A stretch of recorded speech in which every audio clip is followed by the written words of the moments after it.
핸디크 입센의 희곡 인형의 집을 들여다볼 텐데요. 겉보기엔 완벽하게 그지없는 한 19세기 가정이 있습니다. 하지만 그 평온함 바로 밑바닥엔 모든 걸 한순간에 무너뜨릴 수 있는 마치 시한폭탄 같은 비밀이 숨겨져 있었죠. 이야기는 남편 토르발이 아내 노라를 부르는 이 다정한 애칭으로 시작됩니다. 종달새, 다람쥐. 들어보면 참 사랑스러워 보이죠? 하지만 사실 여기에는 한 사람을 동등한 인격체가 아니라 그저 귀여운 소유물처럼 여기는 당시의 가부장적인 시선이 아주 선명하게 담겨 있습니다. 배경은 크리스마스 이브예요. 남편은 은행장으로 막 승진해서 오랜 가난에서 드디어 벗어났고요. 이제 막 진짜 행복이 시작될 것만 같은 정말 그림처럼 완벽한 순간이죠. 그런데 말이죠. 이 완벽해 보이는 세계는 사실 굉장히 위태로운 비밀 위에 아슬아슬하게 세워진 성과 같았습니다. 언제든 모든 걸 집어삼킬 수 있는 그런 비밀 말이에요. 자, 이제부터 그 완벽한 가면 아래에 숨겨진 첫 번째 균열을 함께 들여다보겠습니다. 노라는요, 남편이 생각하는 것처럼 그저 돈이나 펑펑 쓰는 순진한 인형이 결코 아니었어요.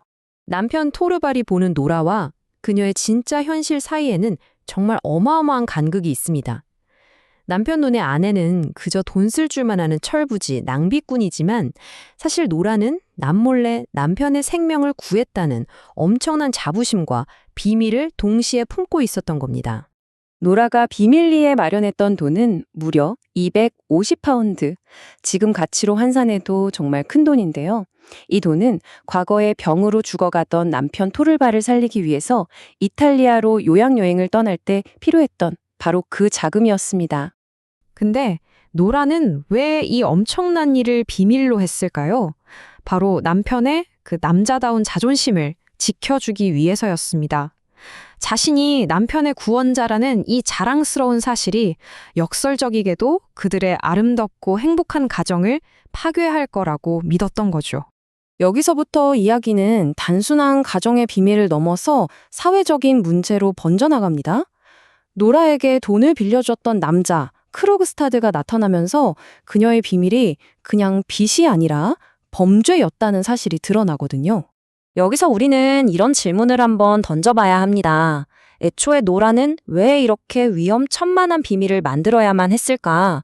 그 답은 바로 당시의 시대적 배경에 있습니다.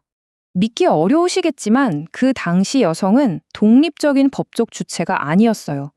그러니까 남편 몰래 아내가 돈을 빌리는 행위, 그 자체가 불법이었던 겁니다. 그래서 노라는 더 큰 위험을 감수할 수밖에 없었던 거죠. 크로그스타드가 폭로한 진술은 정말 충격적입니다.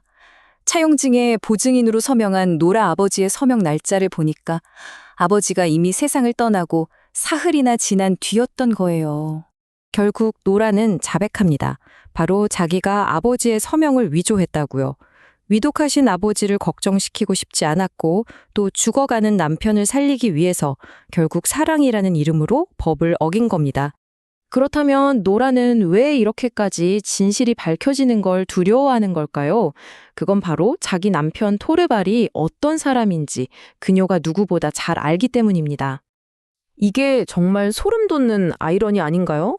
토르발은 바로 자기 아내가 저지른 것과 똑같은 범죄, 문서 위조를 저질렀다는 이유로 크록스타드를 아주 경멸하면서 해고하려고 하거든요.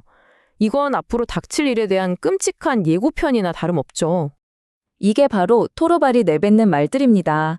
그는 아무것도 모른 채 자기 아내와 가정을 향해서 세상에서 가장 잔인한 심판의 말을 내뱉고 있는 셈이에요.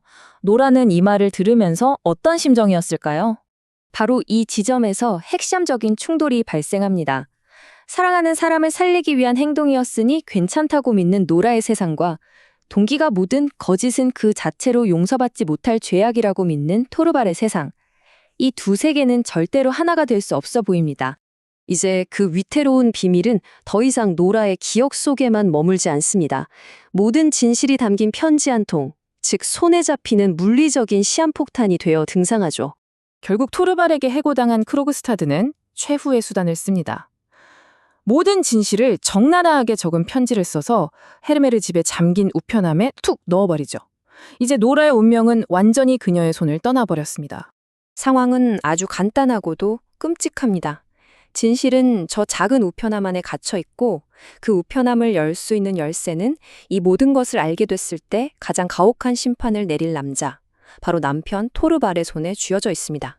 노라는 남편이 모든 진실을 알고도 자신을 이해하고 더 크게 감싸주는 기적이 일어나길 간절히 바랍니다. 하지만 과연 그런 기적이 일어날까요? 인형의 집이 산산조각 나고 저 잠겨버린 우편함의 문이 열리는 바로 그 순간 그녀를 기다리고 있는 것은 과연 무엇일까요?